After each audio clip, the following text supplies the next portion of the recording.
أعوذ بالله من الشيطان الرجيم. بسم الله الرحمن الرحيم.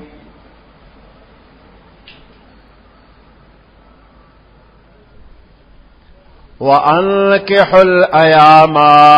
منكم والصالحين من عبادكم وإمائكم إن يكونوا فقراء يغنهم الله من فضله والله واسع عليم.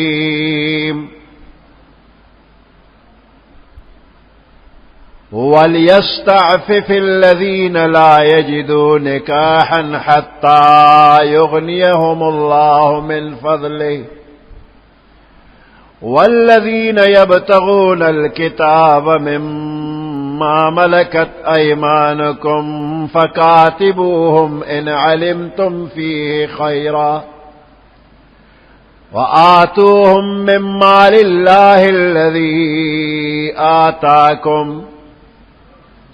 ولا تكرهوا فتياتكم على البغاء إن أردنا تحصنا لتبتغوا عرض الحياة الدنيا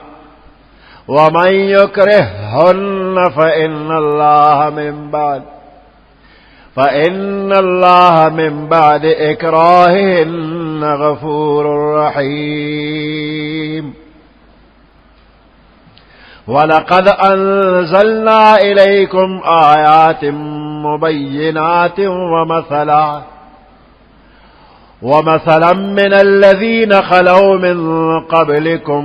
وموعظة للمتقين. صدق الله العظيم.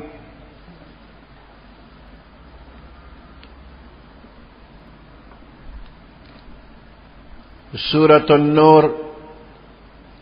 اتلسما سپارہ 22 آیات.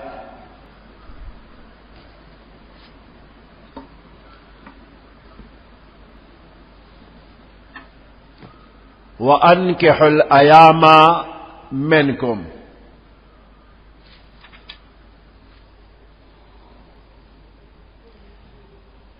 دا سورة نور دا ابتدانا زیاد احکام دا پاک دامنے دا حیا بارک راغلی دی او دا بے حیائے مخنیوے پکی شوی دی. دغه سلسلہ کے زنا او داغے متعلقات و پبارک سخت صداگان ذکر شوی. بیا دا استیزان یعنی دا اجازت غستو مسئلہ ذکر شلا.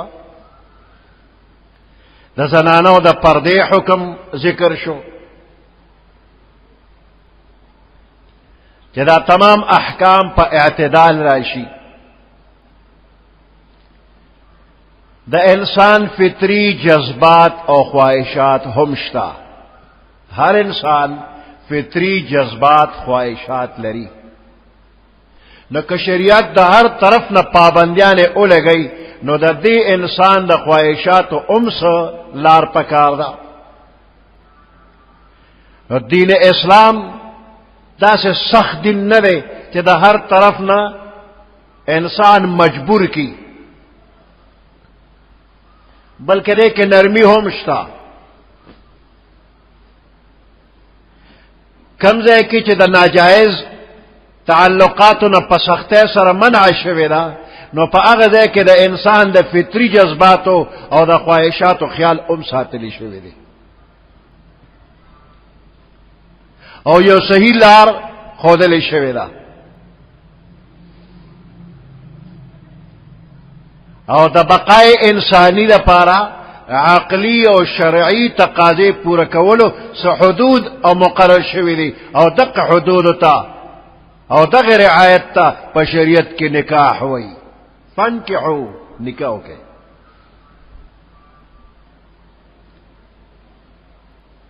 دا اصیل خزے داغے چې کوم واکدار دي لکه پلار نیکه تر رور وغیرہ دوی ته اولیاء وي نو د اصیل خزه ولیان هغوی ته حکم دی او د وینځه مولاګانو ته نیکانو ته حکم دی چې نکاح وکړئ تاسو د بې جوړې خلکو وانکحوا الایاما چاته وي هغه نارینا یا زنانا چې فی الحال خو لا واده نه دي شوي یا واده شوي دی خو په مرګ یا په طلاق جدا شوي دي بې جوړې دي نو دغه ایاما بې جوړې دوی له د نکاح انتظام وکړي که الله تر اوسه واده نه دی شوی واده ولا وکړي او که واده شوی دی او په مرګ یا په طلاق تعلق ختم شو یا واستوي شو برغونې نه دی اوس بیا ولا لیکه وکړي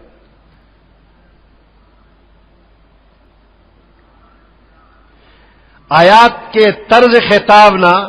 معلومیږي چې د نکاح مسنون طریقہ اور بہترین طریقہ دادا چې پخپل ځان له نکاح مکوا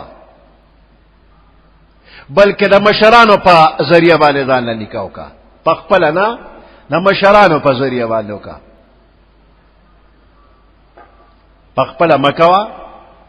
مور پلار دشتا غوی بدلو کی الک ته دا خبره ده او جنې ته هم چې مور پلار دي مشران دي اغوی چې درله او کی دا به بهتري پدې کې ډېر مصلحتونه دي فائدې دي پکې خصوصا جنکه حیاداری وي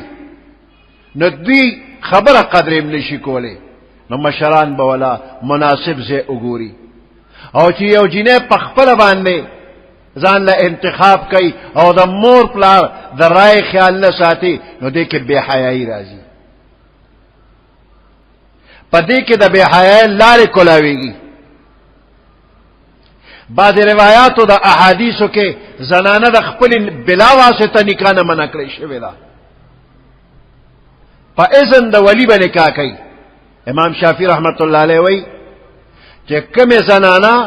بغیر د ولی د اجازت نکاح وکړه دا نکاح باطل ده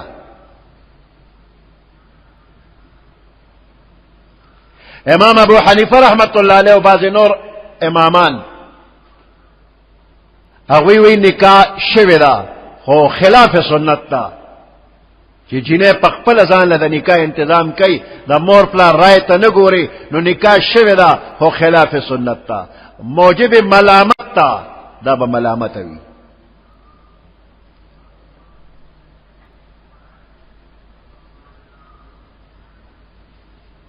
نو نکاح مناسب دا چې د ولی په ذریعہ باندې وکړي شي او لفظ د ایاما په دې کې بالغان نارینه او زنانه دواړه داخل دي نو بالغ الک ک بلا واسطه د ولی نکاح وکړه الک د پلار نکاح رور تر وغیرہ اجازت نه بغیر نکاح وکړه نکاح خو صحیح ده باطل نه ده او دارنګي یو بالغ جنې ک خپل نکاح وکي همسیال قوم کې وکي نو نکاح خوشوي ده خو خلاف سنت ده قابل ملامت ده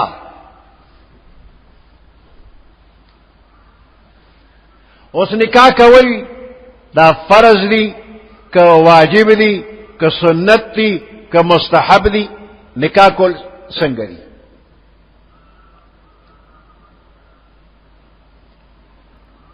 یو سړی که نکاح اونکی مالی طاقت برابر ده مہر ورکولی شي نان نفقه کور وغیرہ ورکولی شي بدن روغ ده حقوق زوجیت ادا کولی شي کدی نکاح اونکی غالب ګماندار چې دی په حدود د شریعت کې پات نشي او قوي امکان چې د ګناه کار به وکي نو په داسې وخت کې دی بندل نکاح کول فرض او واجب دي یعنی یو انسان مالدار دی مہر نان نفقه وغیرہ ورکولی شي بدنی طاقت برابر د حق ادا کولی شي او دی واده نه کوي نو قوي امکان دار چې دی به د ګناه کار کې واقع شي نو داسې کس د پاره واده کول نکاح کول فرض او واجب تر کومه چې دی نکاح نه کوي نو دی ګناهګار دی چې واده نه کوي نو دی به ګناهګاری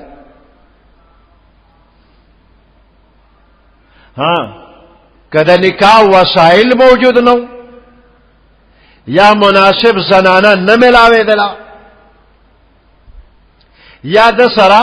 د مہر انتظام نشو کېره نو د دې حکم بیا مخ کې آیات کې را روان دي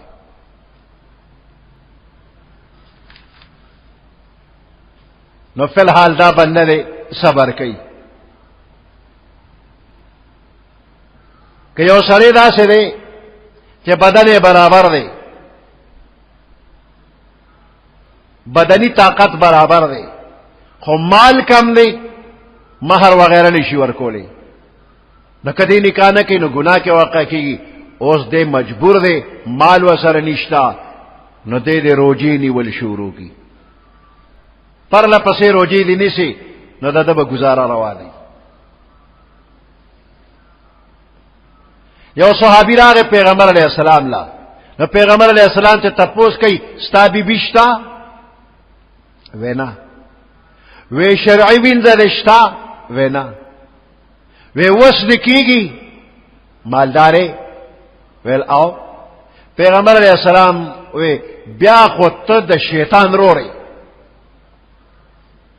مالدارې بدن دې روغ دی واده دې نه کړي شرعي وینځه دې نشته خو چې ته ګناه کې بزان غرزه بیا خو ته د شیطان روري او وی فرمایل نکاح زما سنت پتاسو کې بدترین سره هغه دی چې بے نکاح وي او تاسو په مړو کې د ټولو نه غټ رزیل هغه دی چې بے نکاح مړ شوی دی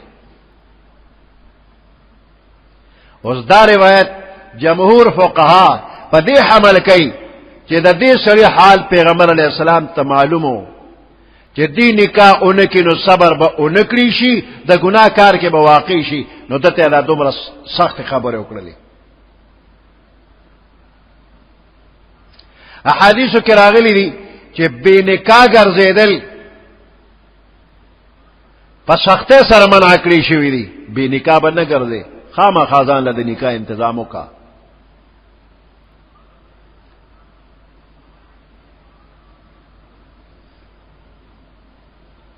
نکاح فرض یا واجب ده او کله کله نکاح کول حرامي نه بکې نکاح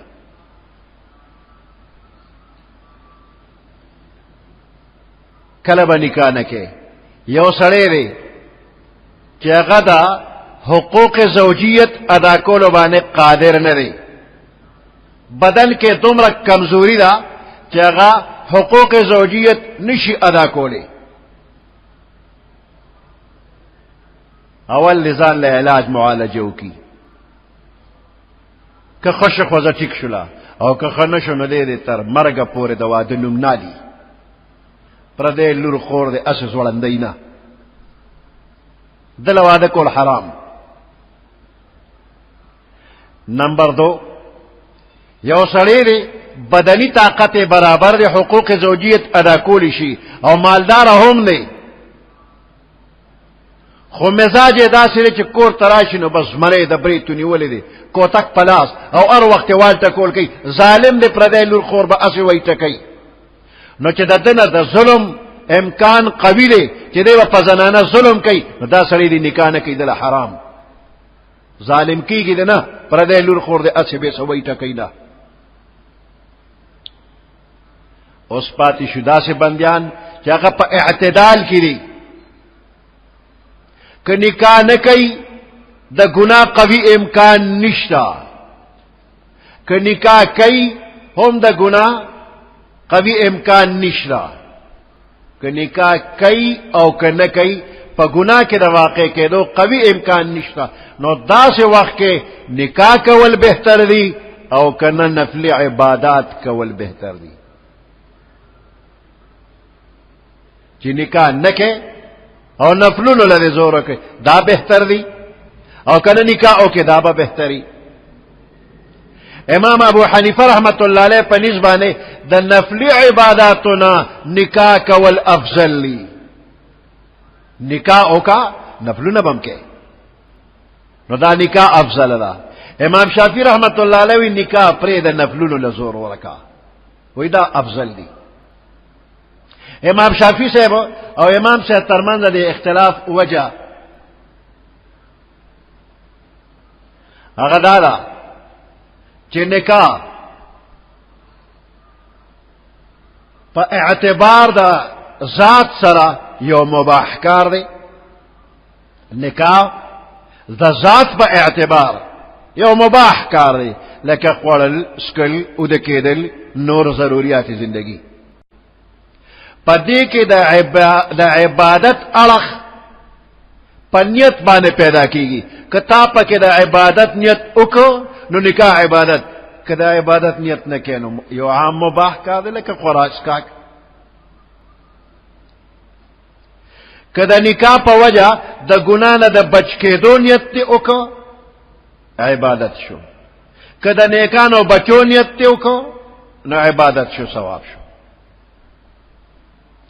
نو پدا سے نیک نیت باندې یو مباح کار چې انسان کوي نو دا بالواسطه عبادت شو نو خوړل سکل او د کېدل چې دې کې نیت د عبادتو کې نو دا به عبادت شي او په عبادت کې مشغول کېدل دا عبادت دی اشتغال بالعبادت دا په خپل ذات کې عبادت دی امام شافعی رحمت الله علیه دا عبادت لپاره ځان لکېدل دا افضل غني د نکاح نه ځان اوسګار کچ عبادت کې وې دا افضل دی د نکاح نه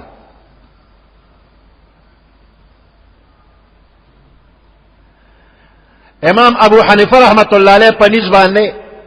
په نکاح کې د عبادت د اړخ د نور مباحات په نسبت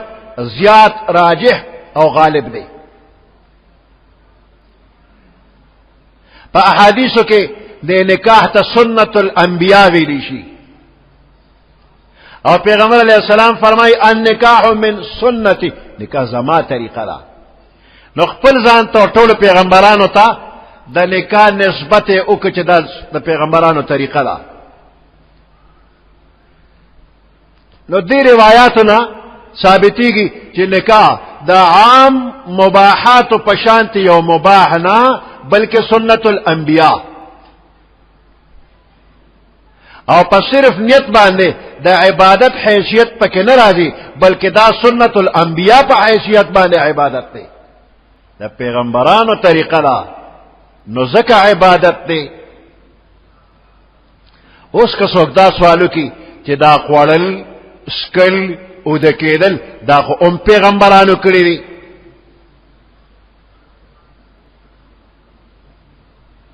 نو بیا جواب دی چې دا ټیک ده چې پیغمبرانو خوړل سکل او د کېدل کړی دي خو یو پیغمبر هم دا نه دی ویلي چې خوراک زما طریقه ده او د کېدل زما طریقه ده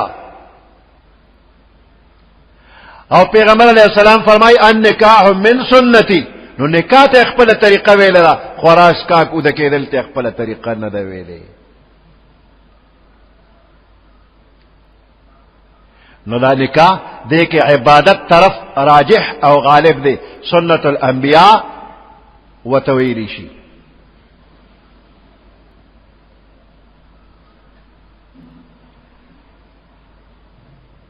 تفسیر مظهری پدې ده کې داسې یو درمیانه خبره کړې ده وای کوم بندا چې حالت اعتدال کړي د شهوت نه مغلوب او مجبور نه دی د نکاح نه کولو په وجه باندې ګناه کې د پریوتو خطر کم ده نو کدا سے کس محسوس کی چې د نکاح باوجود د اهل عیال او د نکاح مشغولیت با کثرت ذکر نه مامنه نکی نو دل نکاح افضل او کوئی چې واده کوم موبایل بچ شي بیا به ذکر فکر نشم کوله نو دل عبادت تزان لکېدل بهتر دی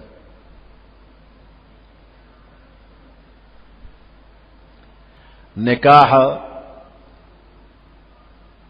عبادت تے او ہر عبادت نیت غواړي چې مونږ کې نو نیت بکې چې روزه نیسې نو نیت بکې که حج کې نو نیت بکې زکات ورکې نو نیت بکې نو هر عبادت لپاره نیت شتا نو دا واده کول او دا نکاح کول دام عبادت ته نو دې لبم نیت کې کم نیت بکې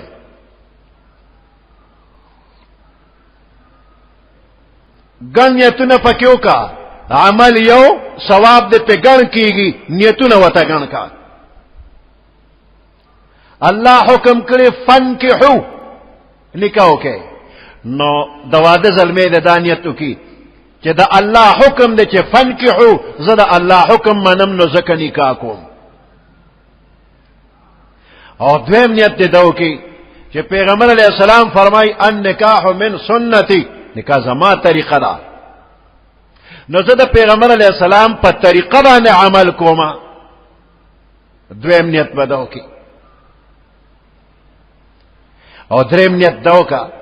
چې کزه نکاح اونکما شاید چې د ګناه په کار کې مبتلا شمه نو زه نکاح دی لکوم چې د ګناه د کار نه بچ شمه سلورم نیت دو کا چې دا زنانه که نکاح اونکی شاید چې د ګناه په کار کې مبتلا شي نو زه دا زنانه د ګناه د کار نه بچ کومه نو پنځم نیت په پکې دا وکي چې زنانا یو بے اسره او بے سهاره مخلوق دی زنی کا دی لکوما چې د دې بے اسره اسره جوړ شم د دې بے سهاره د پاره ز سهاره جوړ شم او بل شپږم نیت بداو کې چې د نکاح نه رستو الله بچی ورکي او دا بچی د پیغمبر علی السلام امتیان دي او د امت په زیاتېدو پیغمبر علی السلام خوشاليږي نو دې له وعده کوم چې الله بچی راکړي چې د پیغمبر علی السلام امت زیات شي او پیغمبر علی السلام خوشاله شي یو اوم نیت پکې داو کا چې یو انسان وفات شي او داغه نیکان بچی پاتې وي او د مور پلار ته دعا کوي نو د مور پلار ته درجات عالیه په جنت کې الله ورکي نو دې له وعده کومه چې الله نیکان بچی راکړي د شریعت مطابق به پرورش او تربیت وکما او زبنه ماته په قبر کې په قیامت کې د دوی د وجنه راحت را رسی نو نورم ورسره نیتونه او ک نورم او ک نیک نیتونه عمل یو ثواب بشمیره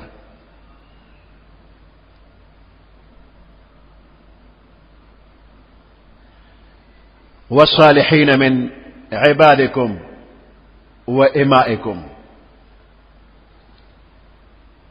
مولاګانو ته نیکانو ته حکم دی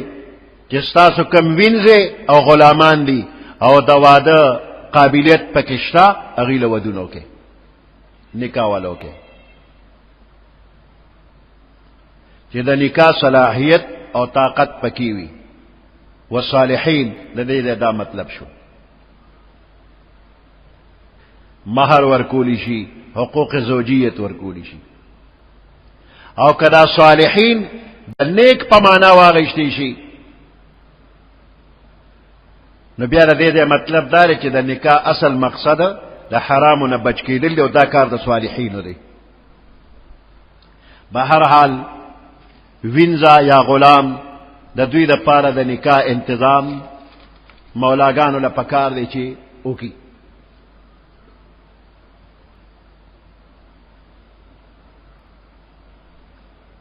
رکاوټ دې نه جوړيږي منځ کې رکاوټ د څوک نه جوړيږي اصل جنې دا اصل لکه دی نکاح کول غواړي مور پلار خپل خپلوان هغه د منځ کې رکاوټ نه جوړيږي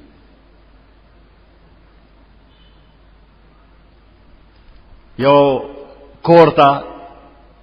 پیغام راغی چې دا فلانه جنې منګل راکې نو د جنې کورواله له پکار دی چې دا الک تاسو کی چې دیندار او تقوادار دی نو دې ته مګوره چې ډیګری دار دی مالدار دی تنخوادار دی دیتے مگورا خو چې تقوادار دی نو دا جینه ولا ورکا او کدا ولور نکړلا نو دینه پس به انقلاب راځي او هغه انقلاب کې چې هر څوک لو شو ذمہواری د جینه مور پلار باندې ده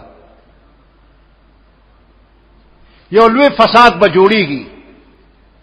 او د دې ذمہواری به د جینه مور پلار باندې وي دا الک یو ځای کې جینه خوخه کړی دا او جینه تقوادار ده نو مور پلار د خپل پوزیشن ته نه ګوري دا تقوادار جینه دې ځوی له غواړي دا خوخه ده و دې غواړي ولا که وی نغستل ولا او دینه پس فتنه جوړېدله دا ذمہواری د الک پر مور پلار حدیث مبارک کې راغلی دی اذا خطب الیکم من ترضون دینه وخلقه فزوجوه اذا خطب الیکم هر کله چې د نکاح پیغام تاسو تراولیږي من ترضون هغه څوک چې تاسو رضا او خوشاله دینه داغه په دین باندې وخلقه په اخلاق باندې فزوجوه دلته جنې ورکه الا تفعلوه تكن فتنه في الارض وفساد عريض کچره دا کارم اونک دا الکو د جنې دا رشتم اونکلا تكن فتنه في الارض پدېزمکه کې به یو فتنه پیدا شي او فساد عريض یو لوی فساد بی گیر چا پیرا علاقے تبو رسیگی دیر خلق با پکی دل شي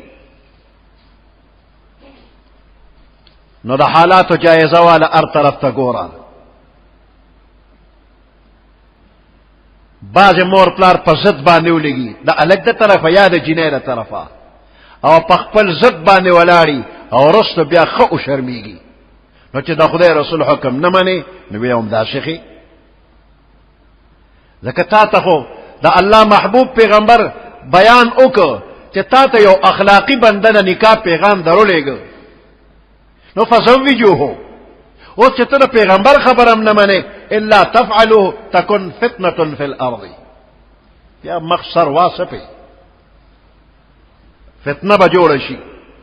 دشمنی به د ته جوړ شي په کلونو بچا سره سترګې نشي لګولې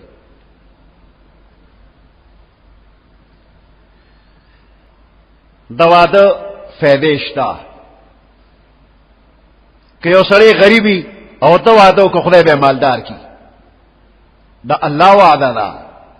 چې غریب دی واده وکړي خدای به مالدار کی ان یکونوا فقراء یغنیهم الله من فضله که تاسو غریبانان یې او په سنت طریقه دی واده وکړه یغنیهم الله الله به دې مالدار کی دا غریبانان من فضله چې د خپل دین د حفاظت د پاره نکاح کې تا سره مالی وسایل نوي او د پیغمبر علیه السلام په طریقه عمل کې نیت نیک دی الله به مالدار کی غنی بدی کی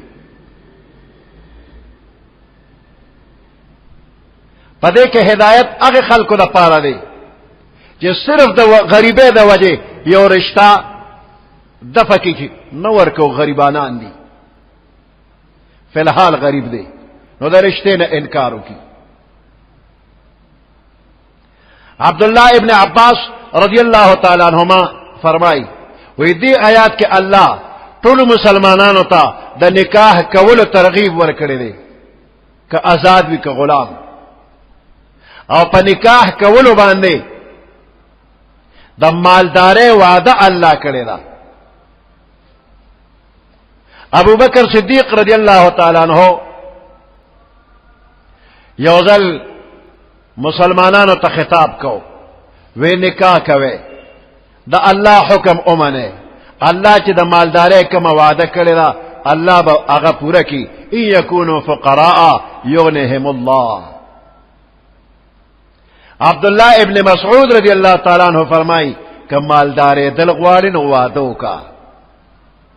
کزان مالدارول غواړي نو نکاح وکا ځکه الله فرمای ان یکونوا فقراء یغنیهم الله خو علی به مالدارېږي دا الله وعده به علی تر سره کیږي چې په دې نکاح باندې خپل دینی حفاظت دی غرض وی او د پیغمبر علیہ السلام په طریقه عمل دی غرض وی او په الله توکل او باور دی وی او خلاف شریعت کارونه نه کوي بین باجی پکې نه وی په سنت طریقې نو الله به مالدار کی او کته خلاف سنت کارونه کوي نو ډوب وی ډوب وي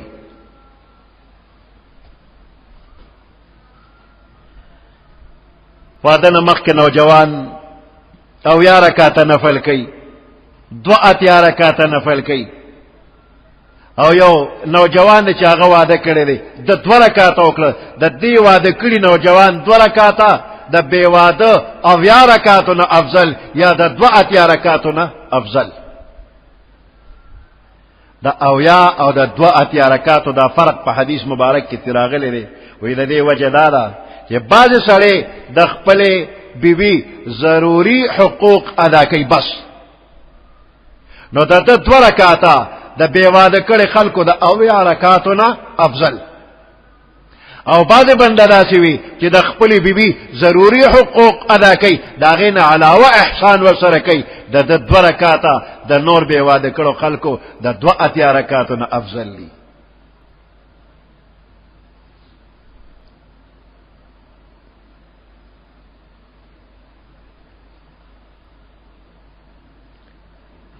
او چې یو بنده داسې دی چې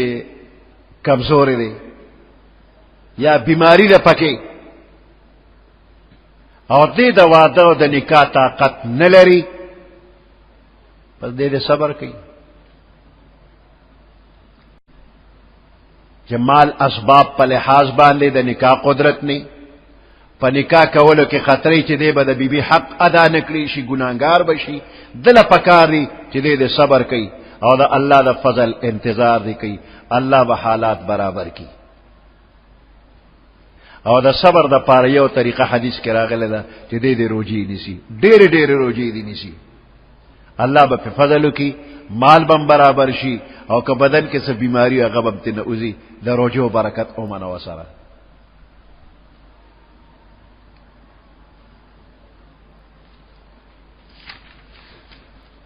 وَأَنْكِحُوا الْأَيَامَ نکاح او کې تاسو د بے جوړو منکم لتاسو تاسو کې چې کم بے جوړې دي ناری نه وي او زنانه وي اصل وي که غلام او بے جوړې وي نو نکاح ولو کې والصالحین من عبادکم وامائکم کم چې نیکان وی د غلامان استاسونا و امائکم او د وینز استاسونا نو کم وینز غلامان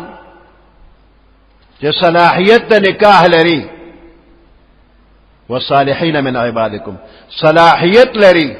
یا نیکان وی دواړه معنی درستی والصالحین من عبادکم او استاسو پا غلامانو کے و امائکم او استاسو پا وینزو کے چکم صلاحیتو طاقت دا نکاح لری اغویلم وادو کے ہی یکونو فقراء کچری دوی غریبانانوی دا بے واد بندیان غریبانانوی او وادے پا سنت طریقو کنو یغنہم اللہ من فضل اللہ بے پقبل فضل بان مالدار کی واللہ واسع علیم اللہ پاک چرے واسع فراخ دے رحمت دا اللہ علیم خبردار دے پا مستحق ولیستعفف الذین زان دے قابو اساتی اگا خلق لا یجدون نکاحا چاہوی طاقت دا نکاح نلری اگوی دے زان قابو کی حتی تردے یغنیہم اللہ من فضلہ اللہ یدق پل فضلنا مالدار کی آگے پورے دے صبر اکی والذین یبتغون الکتاب مما ملکت ایمانکم مخی آیات کی دا وینز غلامانو دا نکاح حکم اوشو مولاگانو تا حکم وشو چی نکاح ولو کے اوس که یو وینزا یا غلام مولا سره خدمت کوي او دا وینزا یا غلام د مولا د طرف نه ازادي غواړي نو اختیار خود د نشته د وینزا او د غلام چې اسه به سزان آزاد کی نو د خپل مولا سره او د خپل نیک سره خبرو کی ما نه پیسې واخلا او ما آزاد کا مقدار را توخیا یادا نیک وتوي ته مال دومره پیسې را کنو ته د آزادې دیتا کتابت وای دی غلام ته مکاتب وای نو دی به دغه خاص مقدار مال خپل مولا له ورکی او مولا د طرف نه به وته آزادی ملوشي نو مولاګانو ته حکم دی چې دا خپل وینځ غلامان ک دوی درنه آزادی غواړي نو ان علمتم فیهم خیرا کدی کې طرف ته خیر ښکارېده نو مکاتبه کې آزادی کې یعنی کدا وینځ او دا غلام قوت والا کسب والا دی په غلط کار دولت نه راجمه کوي نو ته اجازه وکا چې په جایز طریقه مال راجمه کوي تعالی درکې نو بس آزاد بشي دا مولا په څه نقصان دی قیمت به وصول کی دا غلام یا وینځ به آزاد کی او چې په جایز طریقه باندې مال راجمه کیږي په ناجایز به نه راجمه کوي اوس داسې وینځ یا غلام چې مولا ورسره کتابت وکړ نو دی به دا بدل الکتابت دا پیسې راجمه کوي نو دل زکات ورکول شي مسلمانان د سره امدادو کی زکات ته ورکی خیرات ته ورکی چې دغه خاص مقدار پیسې راجمه شي مولا له ورکی او ته ازادي ملو شي نو اسلام انسانانو ته ازادي ورکي غلام ساتل خوخ نه وي وآتوهم من مال الله الذي آتاكم الله مال درکړي دی نو دا مال دا الله د رضا لپاره ولګوي کا نو مال د چا دی اصل مالک الله بیا په خپل فضل باندې تعالی سه حساب کې درکته مالک کړلې نو چې ته مالک کړنو بیا در باندې د لګولو شرط لګولې دی چې د شریعت مطابق لګوا او د شریعت مخالف مال ملګوا بعض دې کې به مال لګول جایز وي بعض دې کې به جایز نه وي نو ناجایز نه کې ملګوا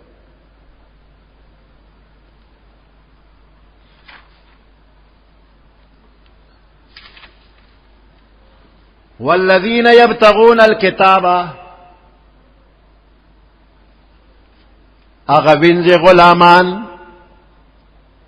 یبتغون الکتابا چاوی کتابت طلب کئی مما ملکت ایمانکم دا اغا چانا چستاسو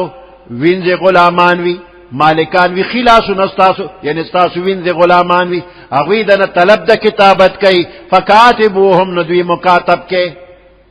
پا پیسو وسر جوڑو کے جو دومره پیسے برا کے تبا آزادی ان علمتم فیہم خیرا کچر تاسو ته پدوی کی خیر ښکارا کېده د خیر آثار او علامه پکې وي نو آزادی وتورکه وآتوهم من مال الله الذي آتاكم ورکه دویتا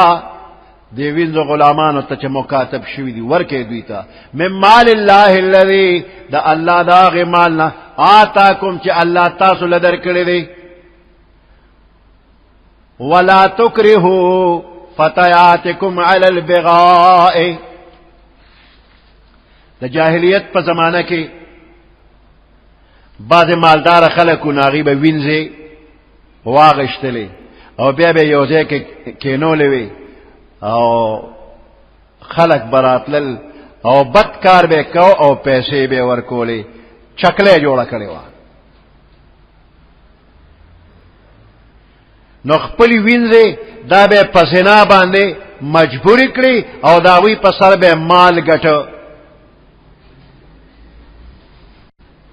نو اسلام په زنا باندې سخت پابندی لګولې ده آزاد وی که غلام وی دل لازمی دی چې دای به د زنا نه ځان بچ کی نو د جاهلیت دا رسم شریعت ختمول غواړي. بیا دې کې بعضې زنانه وینځي داسې وې چې مسلمانان نه وې او کافرانو نیکانو په ظلم کو، بیا پکې څه مسلمانان شوي چې مسلمان شم کافر نیک بوته زنا بکې پیسې وروړي، نو دا هغې خو زړه نو اخو اوس مسلمانه ده د الله حکم مني خو د نیک نه مجبوره ده او د زنا کار کوي. نو چې خصوصا دا د زنا نه ځان بچ کوي نو نیکه تی ولې په زنا باندې مجبوره. دا دې دا مطلب نه دی چې کني کې یو وینځه زنا کول غواړي نو نیک دې نه منې کوي، که دا غواړي او که نه غواړي نیک دې په زنا باندې نه مجبوري. که یو زنانه مجبوره شوې ده د دې ظالم نیک د لاسه، الله ته معلومه ده چې دا مجبوره ده زړه نه دی، نو الله به دا وبخي. فإن الله من بعد إكراههن غفور رحيم. ولا تكرهوا فتياتكم على البغاء، ما مجبور ویتا سخپل وینځي على البغاء په بدکارۍ باندې ان اردنا تحصنا کچراوی اراده لري د پاک دامنه لتبتغوا عرض الحیات الدنیا دې د پاره چې تاسو طلب کې اسباب د دنیا دولت د دنیا د زندګۍ. ومن یکرهن هغه چا چې مجبور کړي دې زنانو لرا په زنا باندې فإن الله پس بیشک الله پاک من بعد اکراههن رست د مجبورو د ولو د دوینا غفور الرحیم الله بخون کې او مهربان دی به الله معاف کی. سبحان ربك رب العزة عما يصفون وسلام على المرسلين والحمد لله رب العالمين. اللهم ربنا آتنا في الدنيا حسنة وفي الآخرة حسنة وقنا عذاب النار وادخلنا الجنة مع الأبرار يا عزيز يا غفار برحمتك يا أرحم الراحمين.